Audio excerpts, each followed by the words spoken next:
It's Monday, July 17th, 2023. A few things I want to talk about today. Jotted down a few notes here. And as always, please feel free to comment down below. We all love hearing about what you're thinking, your opinions, what's happening in your local areas, your states, your cities. Let us know. But a lot of people believe that the world is coming to an end. And I truly do not believe that. Some people even accuse me of saying that the world's coming to an end.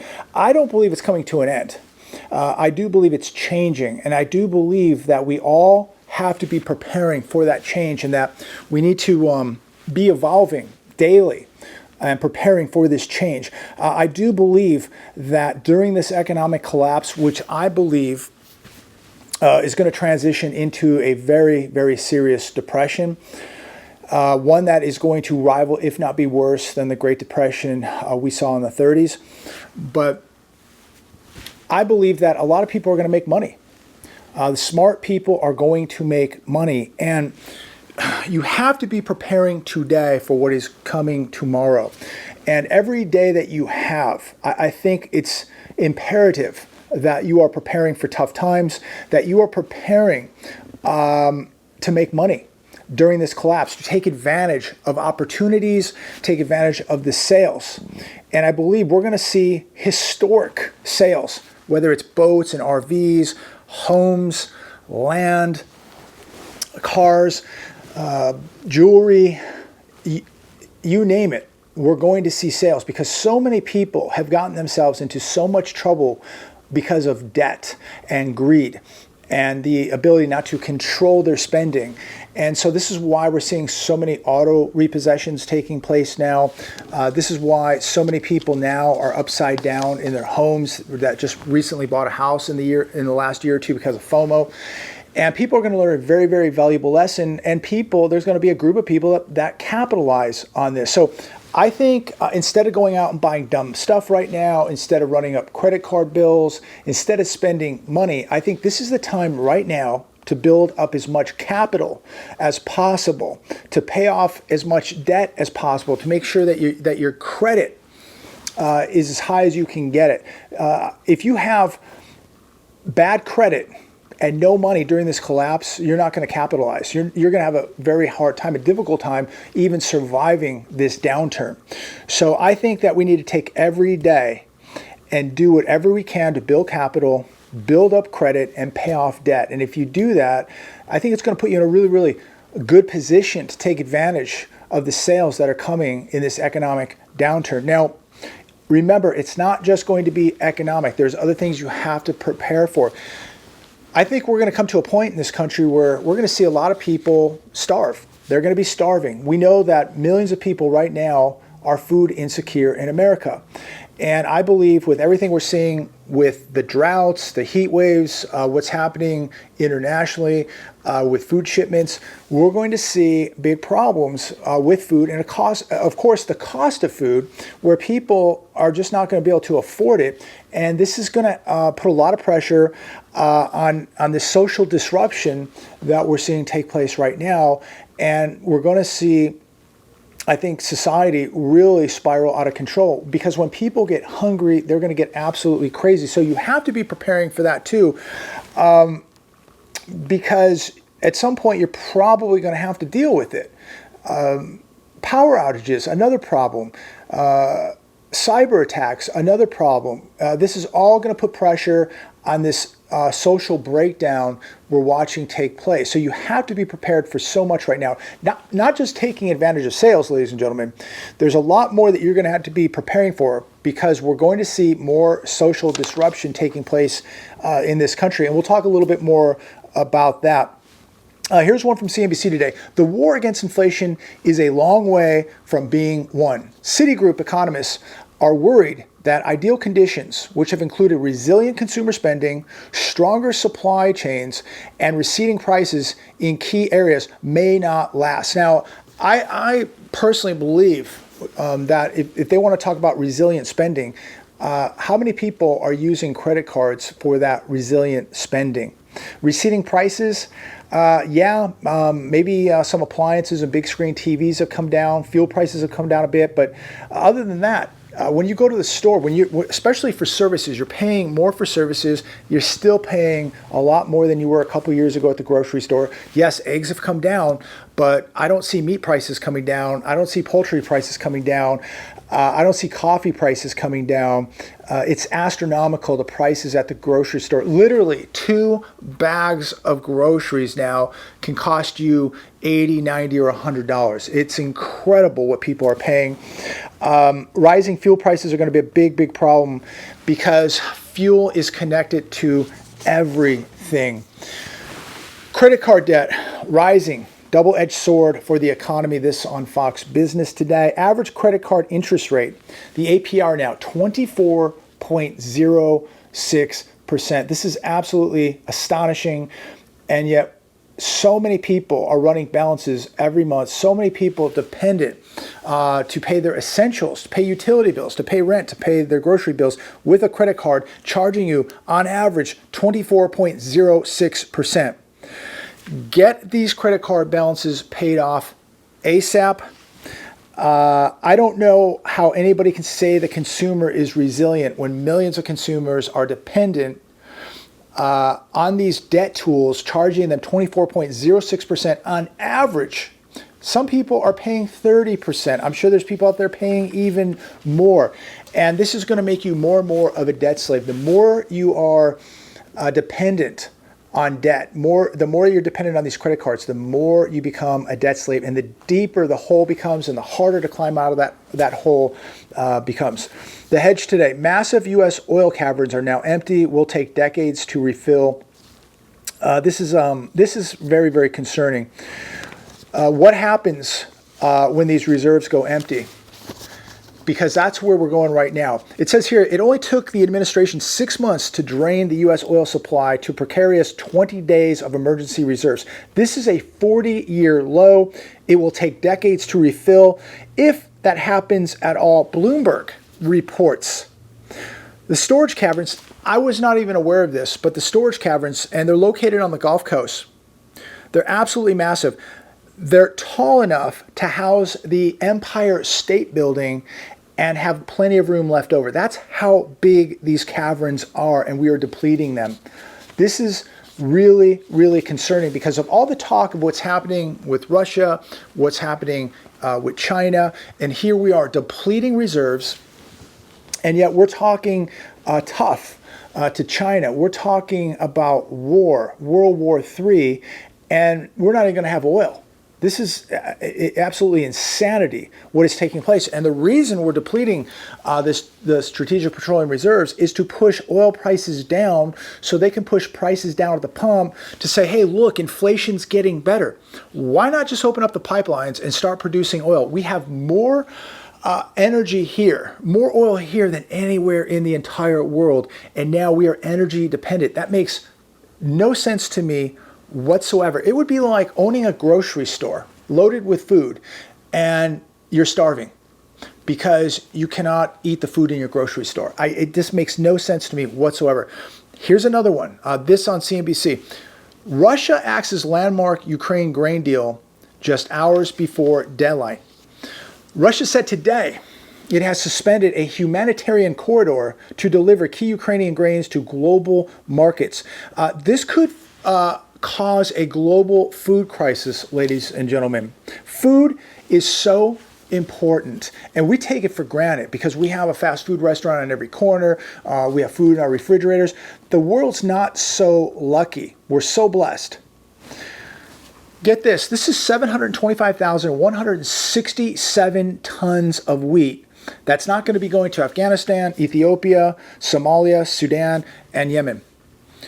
You know, we are finding out that there are huge ramifications, repercussions, fragmentations from sanctions. What are they? Well, Russia has become very powerful. Russia is making a lot of money because they're shipping oil all over the world. They're shipping minerals. They're doing deals all over the world with India, China, Saudi Arabia, Latin America, you name it. And now they're cutting off world food supplies, causing more problems.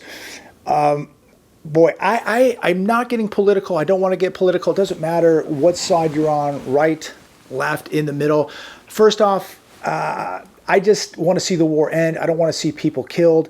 And I don't want to see these repercussions from U.S. sanctions taking place, because other people are going to be affected by the U.S. sanctions, the sanctions we started. So hopefully this all gets resolved, because again, every day people are losing their lives. It's really sad. And now people are going to starve because of all this. TheEconomicCollapse.com.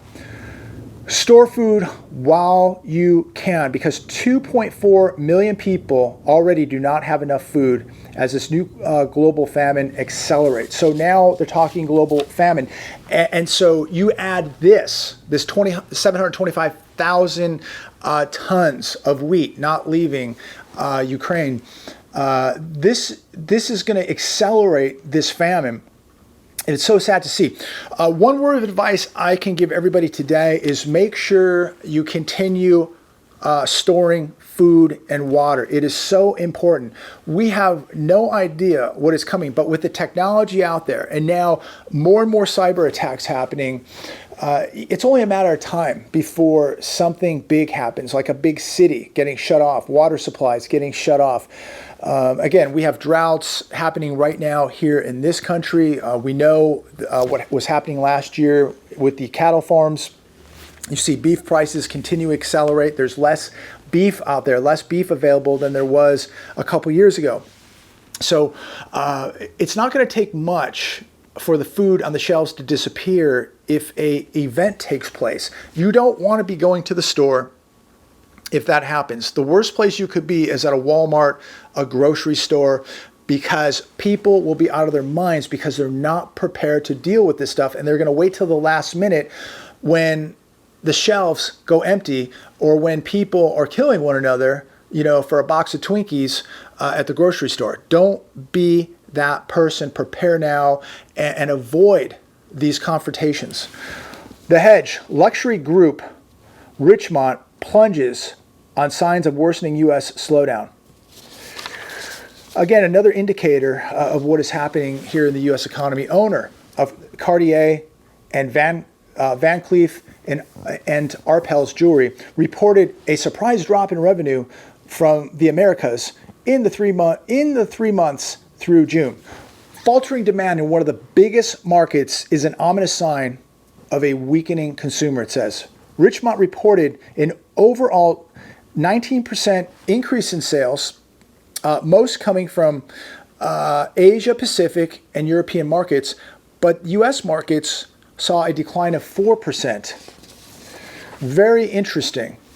And I think people with money, wealthy people, are beginning to really pull back. And there's a reason why people with money have money. They're obviously a little bit more sophisticated, have a little bit more of an understanding of money, where the average person, when they got a stimulus check or an unemployment benefit check, they were at Walmart or Best Buy buying a big screen TV, buying other electronics. They couldn't spend it fast enough.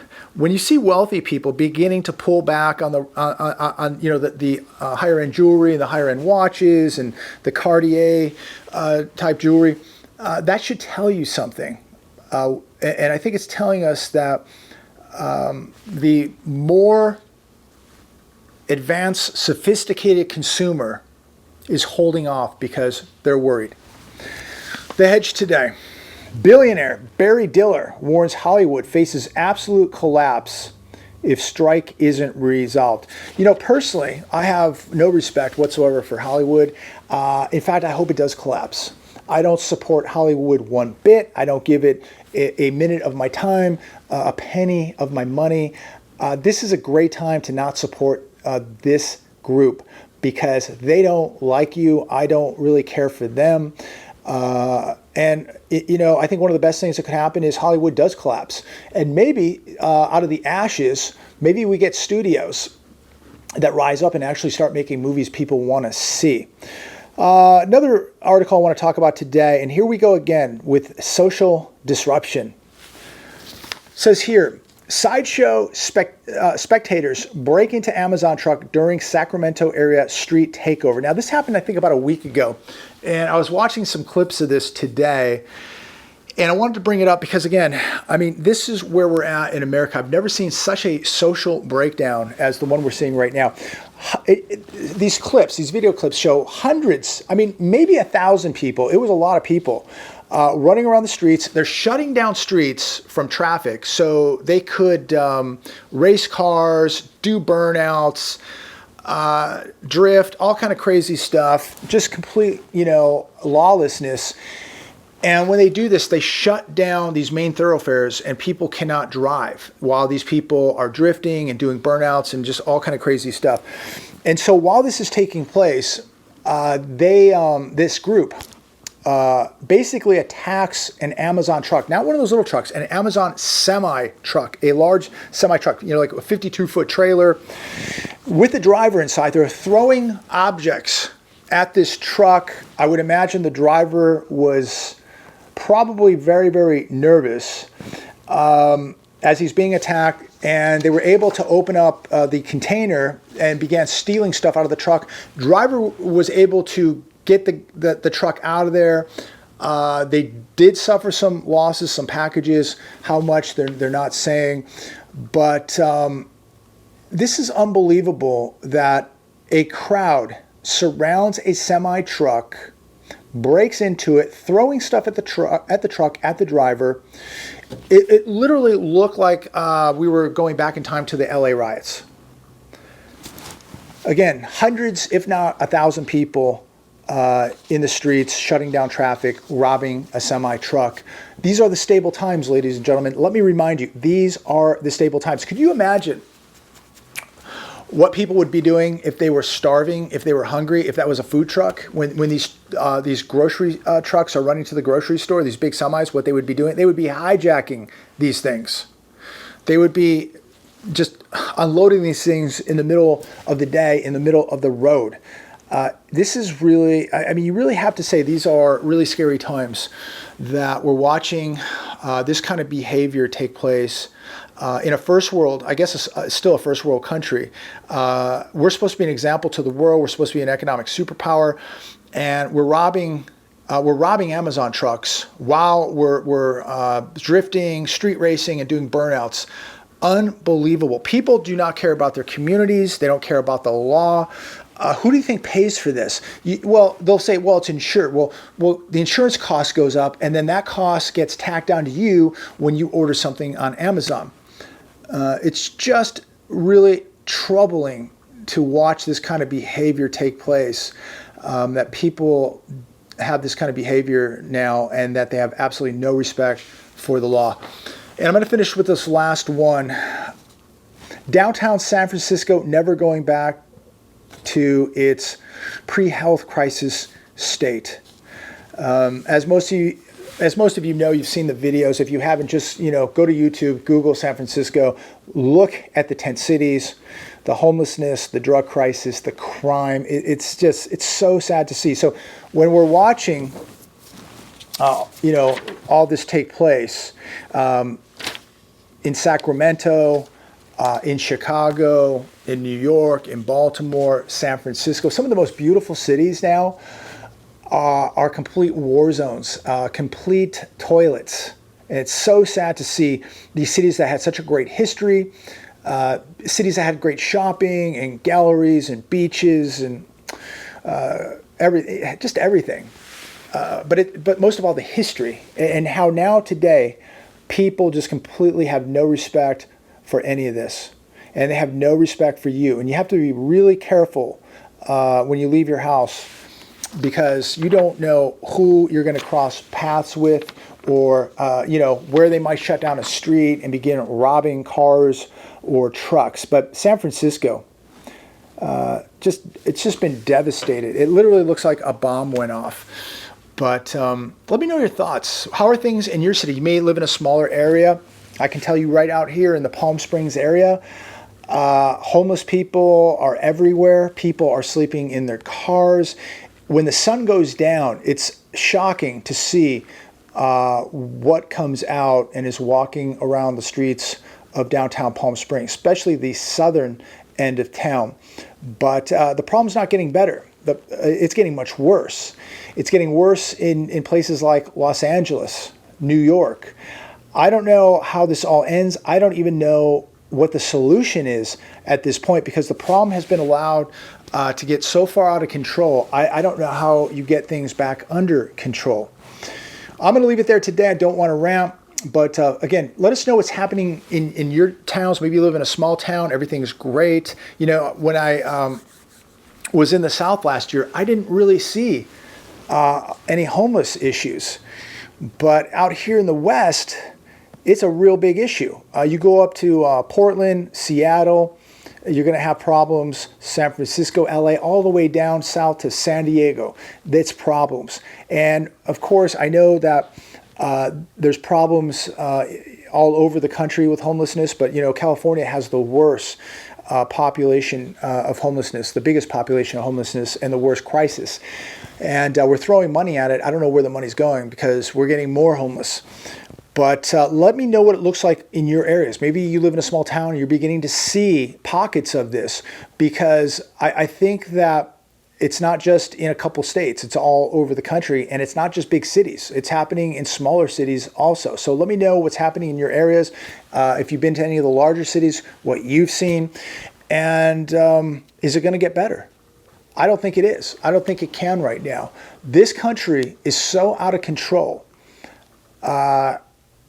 I don't know how bad it's going to get, ladies and gentlemen, but it doesn't look like it's going to get better anytime soon. And you need to be preparing for this immediately, right now. And for the people out there that may have just tuned in, who have not begun to prepare, I don't know how much time you have. I think it's already too late for so many people. But if you have a job, if you have the means, you need to be preparing mentally, physically, spiritually, financially. You need cash. You need a reserve. You need assets, you need food, you need water, you need security, you need skills. You need to invest in yourself. I don't have the answers for everybody. I'm not going to sit here today and give you my 10 solutions. But I will say this, start thinking for yourself. The first thing you need to do is admit that there's a problem, and you have to admit that if you lost your job tomorrow, that how long could you survive? You should be able to survive, I believe, for at least 3 months to 6 months without a job, be able to pay your bills, your rent, your mortgages, your car payment. If you can't do that right now, you better cut out the Starbucks. You better cut out going out Friday, Saturday night. You better cut out going to lunch, pack the brown bag lunch, cut out the weekend vacations.